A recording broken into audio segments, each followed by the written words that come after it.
शांगला तहसील चकेसर साबिर शाह मोड़ के मकाम पर खुश्क घास पर आग भड़क उठी। आतिशदगी से खड़ी घास जंगली हयात खाकसर हो गए। चंद लम्हात में आग के बेरहम शोलों ने पूरे मोहल्ले को अपनी लपेट में ले लिया। तहसील चकेसर फायर ब्रिगेड ने टीएमए टीम को इतला मिलते ही fire vehicle in charge Mohammad Ghayoor और माजिद खान की निगरानी में फायरमैन अब्दुल उमर और दीगर स्टाफ के हमरा यूथ जिरगा के नौजवानों और अवाम ने ऑपरेशन में हिस्सा लिया। टीएमए एहलकारों और मकामी लोगों ने मुसलसल 2 घंटे ऑपरेशन करते हुए आग पर काबू पा लिया। आग की शिदत बहुत ज्यादा थी। आग आबादी तरफ बढ़ने का हादसा था।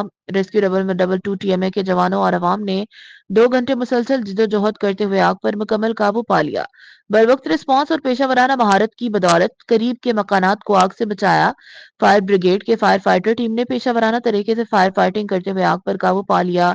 पेशा वराना और बरवक्त खिदमात पर अवाम ने इंतजामिया की कारकर्दगी को सराहा।